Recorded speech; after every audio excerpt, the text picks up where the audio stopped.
Hello lovely people, how are you all doing today? I do hope you're well. Oh, I'm still really muggy, goodness gracious me. I'm hoping that by the time you see this, things will have cooled down in London. I'm filming this kind of at the beginning of August, but you'll see it later on. Yeah, it's still really warm, really muggy, hence my glowing face. But we've been forecast some rain this afternoon. Fingers crossed. I'd really like to get out of watering the garden today. So done with all the watering. Here's hoping. So, because I'm staying at home today, it's that thing with the rain, just to say very quickly, it's forecast for, it's supposed to be happening between 2 and 6 this afternoon. Sorry, excuse me. If it hasn't happened by 5 or 6, do I then kind of say, right, dash out to the garden, or do I say, oh, stuff it, leave it till tomorrow? I'll decide later. Anyway, yes, so I'm having a day at home. I've got all sorts to get on with. I've got mountains of shop stuff to deal with still. But I thought I'd take this opportunity to do something that's really long overdue. And it's a little bit different today, so I hope you're all going to enjoy this. It might end up being in 2 parts, we'll see how we go, because I know I get verbal diarrhea. So today I'm going to do an interview. I'm being interviewed. There's no one else in the room. What are you talking about, Vivi? Okay, let me set this in context. So the lovely Jane at Shoestring Jane, who I'm sure loads of you are familiar with. If not, I'm going to put all her details below so you can go and have a look.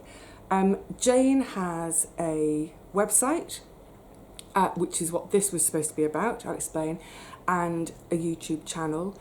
And how to explain Jane? Her channel is basically, well, her name, Shoestring, living on a shoestring. It's all about her sort of frugal tips and how she lives frugally. A lovely, happy, not deprived life with her husband. I'm not sure if he works actually. Kids, dog. The dog's so cute. You know I love dogs.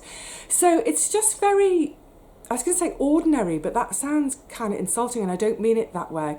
It's very relatable, just a regular family living a regular life, but, you know, doing it really frugally, but being happy and thriving and fulfilled and enjoying life without spending a fortune. So, way back, I think it was in April, honestly, it's so overdue. I have been in touch with Jane to apologise, and that's how this video has come about. Jane got in touch to say, could she interview me for her website? So I said, yeah, of course. I'm more than happy, and it's like one of the whole reasons I've got a channel, I'm more than happy to share, you know, what I'm doing, why I'm doing it this way, etc., because I'm happy and fulfilled, and if I can share that and you know, inspire, help, whatever, other people, great. So I said yes, of course. So a week or so later she emailed me and there was an attachment with the questions, and I didn't even open the attachment at that point. I was like, right, yeah, okay, that's on my to-do list, must do. And then things just went pear-shaped this year. I'd hurt my back. I would old ground covering really quickly, but I'd hurt my back. Got back to the garden sort of towards the end of April. I was so behind. It was just garden. And this email was still in my in-tray, and I thought, yeah, I must do that this week. And it just didn't happen. And it kept not happening. So, I don't know, towards the end of July, I was just feeling awful about it. And I thought, I must make some time, sit down and write all this back to Jane. And it was at that point I opened the attachment with her questions, great questions, it's what we're going to do today, and I realised, oh, this is going to take me ages to write. I can talk much more quickly than I can write. So I got in touch with Jane and I said, look, you know, I'd already been in touch, obviously, to say, I'm so sorry. And I said, how about this as an idea? How about I video the answers? You can extrapolate anything you want and put them onto your website. Use the whole thing, use little bits, use nothing, whatever. And obviously I'll give her a shout out in the video. And she said, yeah, it's fine.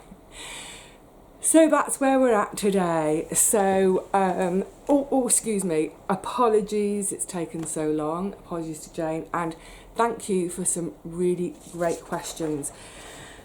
And like I said, I'll keep half an eye on the clock because I don't want to bombard everybody. Now, this is great because some of it, these are answers or things that have come up in my own videos over the years. So some of you will kind of know this already. I've had loads of new subscribers to the channel recently, so great chance for me to explain things. But also, some of these things that I've talked about in the past, they have changed a bit because I'm now, where are we, August, approaching 5.5 years without a wage. And I love Jane's intro because this is what she's going to do on the website, to say that in this post we meet Vivi, who originally planned to live without a wage for a year, growing her own food and living a frugal lifestyle. 5 years on and she's still going. So it just shows how long it's been in my intro. It's 5.5 years now. So yeah, things have changed a little bit over that time. So yeah, why don't we go back to basics and have a look at Jane's questions and answer them. So the first question, what were you doing before you decided to start your year without a wage, and what prompted you to do it? So, sure, most of you know by now, I was a paediatric nurse working at Great Ormond Street Hospital. The ward I worked on, we specialised in immunology, or more to the point, lack of, infectious diseases and bone marrow transplant. So it was a high intensity ward, really, really poorly kids. The work was incredibly physical, minimum 13-hour shifts, often without a lunch break, never a moment to sit down until after my shift. That would be the first chance to sit down and actually write notes. So yeah, it was incredible. It was, intense work, always on my feet. And it wasn't so much that I decided to leave work. I didn't decide, let's have a go at living wage free for a year. It kind of was, it was sort of forced on me in a way, because I have got arthritis in my knees. It's much worse now than it was back then, but it got to the stage where I was sort of biting my knuckle to get through a shift. The pain was so intense even by halfway through a shift. And it got to the stage where after a shift, I could barely walk to the bus stop to get home. And I officially finished work in the April, but in the December, I'd gone and had new scans of my knees done. And the change in the course of just 1 year was awful. My consultant at the time said to me, you carry on like this, you will be in a wheelchair in 2 years. You can't carry on. So, yeah, I had a couple of weeks off in the January, something like that. I can't remember exactly now. And over that time, I thought, if I have to stop nursing, what am I going to do? You know, I'll find something. As you know, as I've talked about before, whatever comes my way, I will deal with it somehow. And then the idea started to dawn on me. I was thinking, well, hang on a minute. I grow pretty much nearly all my own food. I live really frugally anyway. I'd recently paid off my mortgage, so suddenly my bills had shrunk. And I thought, yeah, I'm sure I could hustle for, 300 or 400 quid a month. I reckon 400 quid a month would would see me right for my bills and extra food. Yeah, why not give it a go? I've already got my website, I've got my Facebook page that I'd established for a couple of years, so I knew I had, you know, a nice group of people who were interested to know what would happen next. I thought I could do a bit of YouTube. I know you can make a bit of money with that. I know it's not a lot and it takes time. So that's kind of how it came about. I thought, you know what, I can't do this job anymore. I don't know what I'm going to do, so why don't I just give myself a year to live off the land and, you know, hustle a bit on the side to make money to cover my bills. It was really as simple as that. And yeah, I had absolutely no idea that was coming up in my life. I had no idea that it would go on for more than a year. Which leads into the next question. She said, how did you prepare, and did you have lots of savings to tide you over? I probably did it in the most cavalier way possible because I didn't do anything to prepare, and no, I didn't have savings. I had about £1,000 in my bank account. My savings, I had had savings, but they'd all gone both on the mortgage and sort of rescuing our teapot situation. So I had nothing apart from that £1,000, and then my last paycheck, which after tax and everything was about £2,000. So you could say that when I started my year without a wage, I had £3,000. And in my mind, because I knew my bills were about £300 a month, when I say about, I knew the exact amount, it was something like £297 a month. I thought, well, that covers 10 months of my bills. I can feed myself from the garden. So literally if I did nothing at all, I could survive for 10 months.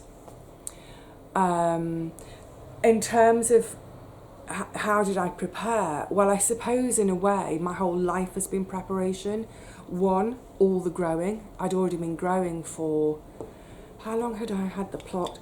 So at that stage, I'd had the allotment in its current state 13, 14, 15, 16, 5 years. So I knew what it would yield. I knew it could yield really good amounts because I'd been living on them anyway. Also, you know, I've always been frugal. I've always kept my bills as low as I can. I've always lived within my means, etc. So in terms of preparation, there was nothing specific I did other than bring all of my previous life and skills and frugality into this new life. And yeah, the prospect of that £3,000, how far will it go? I think there's still a lot of people think that A, I've got tons of savings somewhere, or B, I've got a private income, or C, I've got a pension. When I stopped work, I was 49. I did not retire. Retirement is 67 in the UK. I did not retire. I don't have a pension. I was completely on my own. There was no money coming in unless I could generate it. So yeah, I was going to make a comment then, but it's going to come up later. Okay, then she asks, people might think that because you don't have a wage, you don't work. I know that in reality, you work long hours. How do you spend your time and how do you earn your living? Oh my goodness, it's a great question. Excuse me, there's no straightforward answer. Excuse me, tickle. Taking a big gulp of air in for a big question.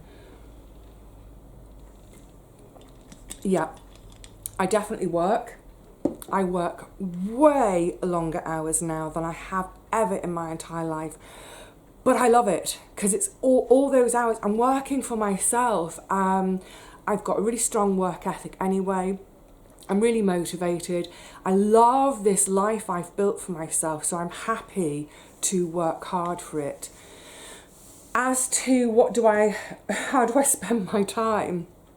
How do I earn my living? That'll be an easy one to answer straight away. So I've got a few irons in the fire. I earn a chunk of money from YouTube revenue. That has taken time to build.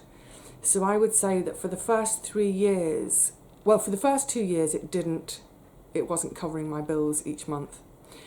It was only by the 3rd year that I was just making enough to cover my bills. My bills have gone up, however, but fortunately, so has the revenue. It's inevitable, you know, the channel has grown. And so with it, the income, that's great. So that's a chunk. Another small chunk is from my online shop. Those details are always below in the more info or read more bit. Alongside the shop, I occasionally do a bit of eBay. I mean, really, really very little, so we can ignore that. Sewing is the other thing. So I haven't had a chance this year because of the blooming garden taking up too much time, but things like the bunting, lavender bags, all sorts of other things coming. At the moment, I'm developing a whole new department for my shop with sort of vintage fabric and vintage stitchery stuff. So I've always got something else that's coming that I'm working on. Oh, I just realised this camera does struggle indoors, doesn't it? Maybe listen and don't worry about looking. I'm not doing anything anyway. So yeah, that's how I earn my living. And in a way, you could say that gardening, I'm earning my living gardening as well, because not that someone's paying me for it, but I'm paying myself in produce. And the last time I did it, I think was 2019. I wonder if I should bring us into the window where there's a bit more light. We've got a bit of cloud today, which is why it's so humid, but also hopefully it's going to bring some rain. Do you know what? I think I'm going to move us over to the window to see if better light will help the camera focus, because it's really annoying, isn't it? Hang on a tick. Okay, let's see if this light will help. I mean, it's getting really, really dark out there. Oh, please let it rain. Right, yeah, so how do I earn my money? And I was talking about the food is like earning as well, because the last time I did it, 2009, I weighed every single gram of food that came out of the garden. I kept a sort of a running tally. And then I think it was around about the middle of December, I totted it all up. Now, bearing in mind, in the middle of December, I still had all my brassicas to come, so they weren't included. But what I did was I looked at all my total weights and what it would cost to buy them in the shops. Now, for the most part, this was stuff I couldn't even get an organic price comparison. So this was just for regular veg from, I think I used Sainsbury's for my comparison. So non-organic, but my stuff is organic. And the total value of the food to that point was something like £1,650. But if I added in all the brassicas, and as folk at the time pointed out, yeah, but what about all your herbs and your calendula and your lavender? You know, it was probably closer to maybe, I don't know, 1,750, 1,800. So it's a huge amount of money.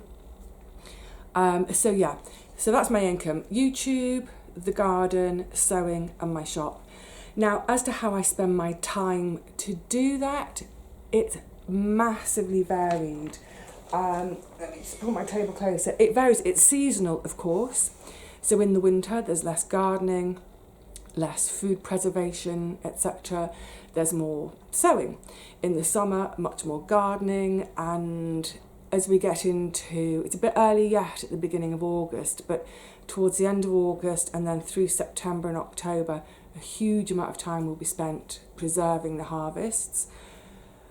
The main thing is that every day I'm generally doing a bit of everything. So typically my day will start at 7, and from 7 till 9 I'll be on the computer dealing with social media. So answering comments, answering messages, answering emails. Most days I try to post a photo on Instagram. I do Instagram now. I'll post something on Facebook, that sort of thing. So a couple of hours on the computer doing all that. And then again at this time of year, so typically 9 o'clock, head off to the garden, watering, of course. But if it's a filming day, I'll get to the garden, I will do the watering, film whatever it is I'm filming that day, and probably get home about 1:30. The first thing I do is download the footage from the camera into the computer, then upload it from the computer into the editing program and edit. So that might take about an hour. Once it's edited, the rendering process to render it into a format that I can then upload to YouTube takes about 2 hours. So while that's happening, because the light is good at that, so by then it will be about 2:30, maybe even 3 o'clock in the afternoon. I'll grab those couple of hours to come here in the front window where I've got good light, and I'll use that time to photograph shop stock or fabric or whatever it is, so make the most of the good light. And so around about, sort of 4:30, 5, that rendering will have finished. It's then time to upload it to YouTube. So again, it's a few minutes sitting down at the computer doing those bits and bobs. Once it's uploading to YouTube, that's another 2 or 3 hours. So I say, right, great, now I can turn my attention in the kitchen to any of the harvests I've picked. So it might be a case of, skinning tomatoes, blitzing them, squishing them down, getting them frozen. I don't do much bottling these days just because I just don't have enough bottles and they're expensive. If I'm not freezing the tomatoes, it might be cooking up all sorts of different soups, meals, whatever, to get them into the freezer. Probably sort of 2 or 3 hours doing that. Then the big wash up, boring. And then I would say sort of by about 8, 9 p.m, the morning's video will finally be uploaded to YouTube. It doesn't go live at that point, but at that point I then have to do a couple of little YouTube edits, create the thumbnail, what have you. And then once that's done, I could easily spend a couple of hours in the evening uploading the shop stock into the shop. I've been doing quite a bit at the moment, which you don't see, because it's going to be for this new vintage haberdashery department. And so I've been trying to do an hour or two, not most evenings, probably alternate evenings. So then generally by about 11 o'clock in the evening I go, oh, I'm done. I'm done for the day. And at that point, I'll put a film on or something. I watch a lot of, what's it called? I always forget what these hubs are called. I've got them bookmarked on the computer, but the Channel 4 hub and the Channel 5 hub on the computer, I'll watch reruns of QI. I love QI. So that's kind of, it gets to about 11 o'clock and I say, right, that's wind down time now. So I have a little bit of a wind down, and usually in bed by about 1, set the alarm for 7, do it all again tomorrow. So that's kind of, in a way, that day I've just described, that's quite typical for right now. But then in the winter it would change, so there wouldn't be the gardening and the gardening video, so it'd be a different kind of video, same process with making it though. There wouldn't be the preserving of harvest, so that might be an occasion where while a video is rendering, I'll be on the sewing machine. The bottom line is this, there's never a kind of dull moment in the day. There's never a stop moment. It's kind of got its own momentum. And I think the thing that's been really useful for me, being able to live like this, is having all those different aspects to what I do. It means I don't ever need to waste time. I don't ever have an unproductive day. So while it takes so long to do the videos, and if videos were all I do, I'd be sitting there twiddling my thumbs for hours while it renders, or hours while it uploads to YouTube. But of course that's not the case for me. While that's happening, there's always something else I can get on with.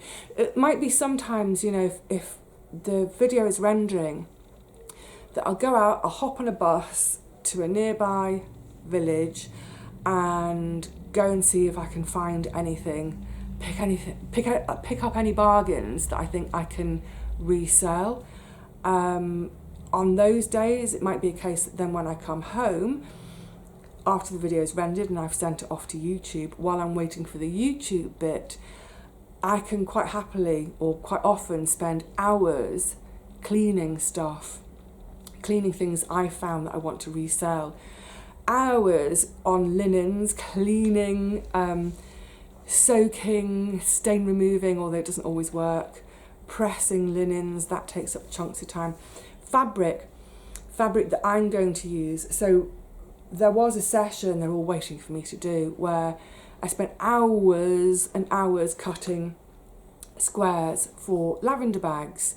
So that job was done ages ago, just because I had a 2-hour window where I didn't want to leave the computer. What else can I do? There wasn't good enough light for photography. I know, I'll cut some fabric. So that's ready to go now. So that'll be another day, sewing.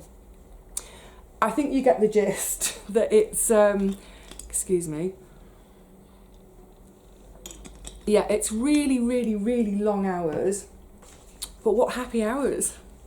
I mean, I feel so, I really feel blessed that I get to spend my time with plants and vegetables and the lovely people at the allotment site. I get to spend my time with lovely fabrics. I get to spend my time with lovely books and vintage bits and bobs. Fabulous.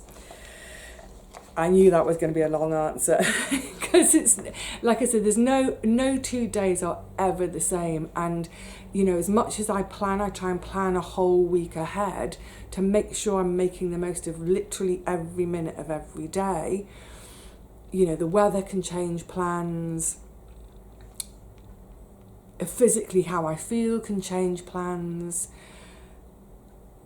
But you, like, if there's a day when, you know, if my knees feel really, really bad and I think I just can't face going to the garden and doing any digging today, that's fine. I can change and say, okay, it's a sewing day or it's a cutting fabric day. It can be a sitting down job day. Yay!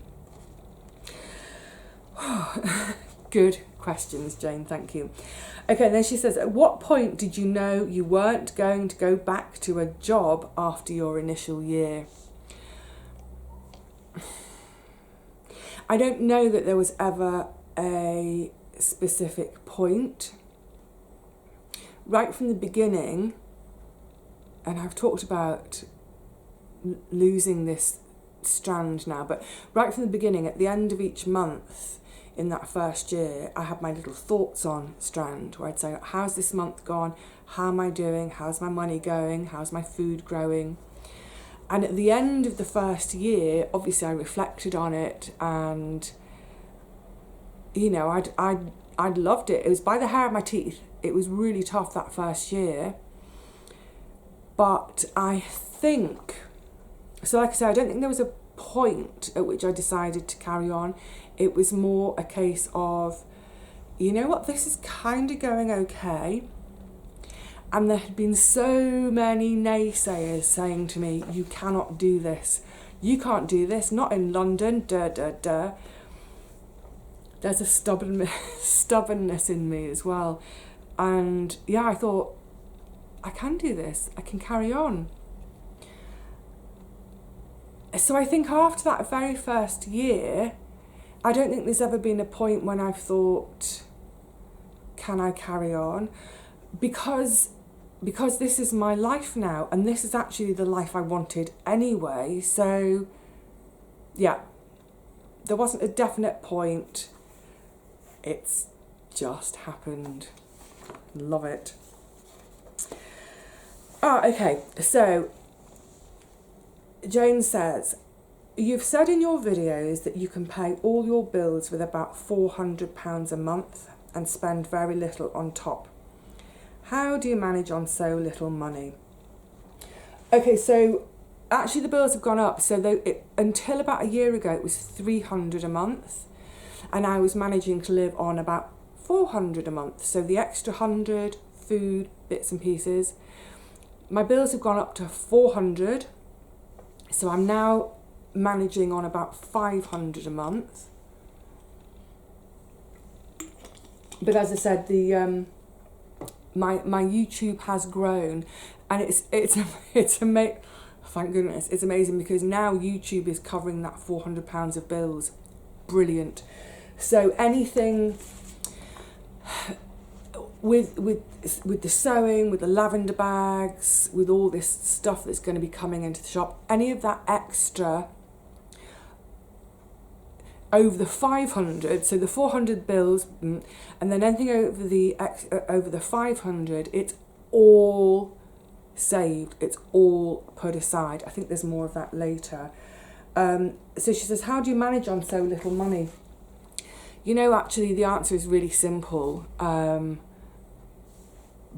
I think it's what people maybe just don't quite get with my life is I manage on so little money because I just don't buy stuff. I don't have those needs that involve money.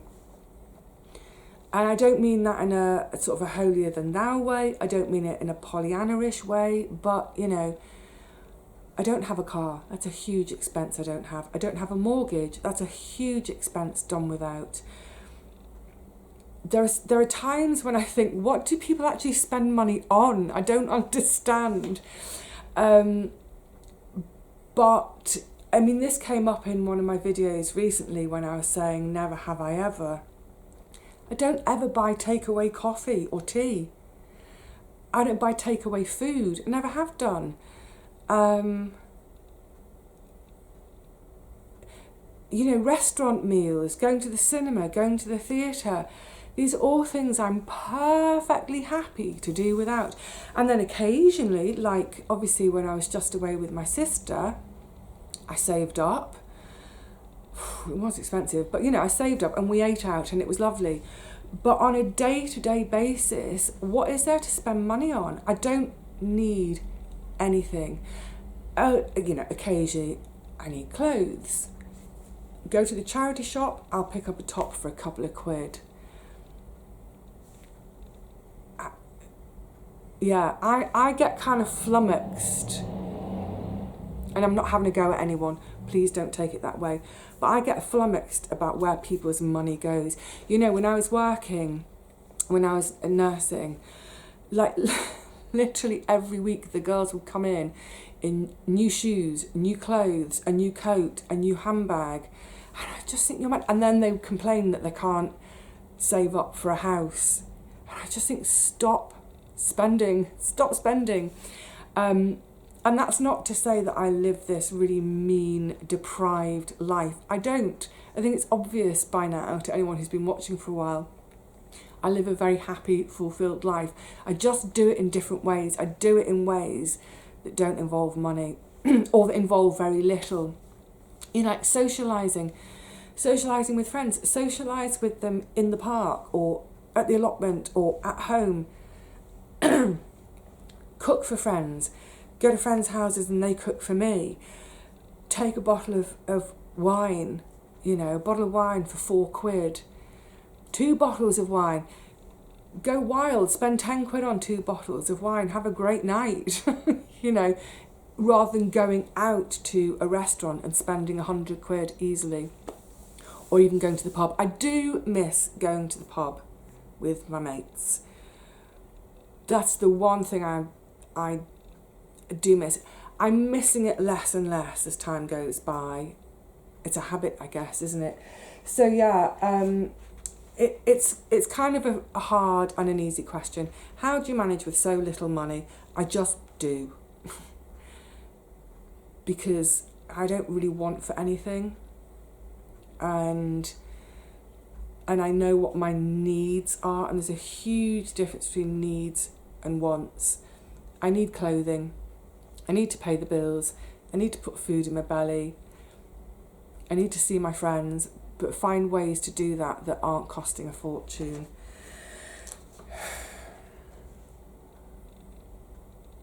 I don't mean that in a holier than thou way, of course I don't. I hope you understand.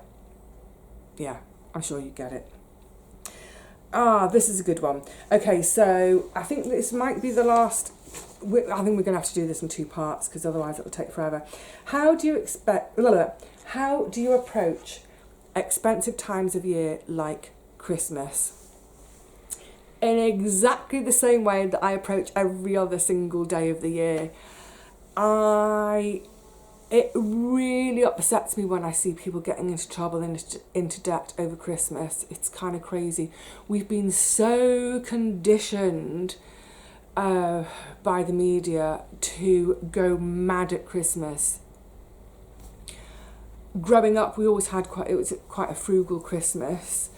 So I suppose again that's that kind of life habit, isn't it? You know, I see people, if I happen to need to go to a shop in the run up to Christmas with trolleys laden with so much food, to me it's just greedy and it's silly. So to me, Christmas isn't an expensive time of year. In terms of, say, gifts and gifting, well, I love to gift books. So throughout the year, I'll keep an eye out. I'm always looking at books. Excuse me.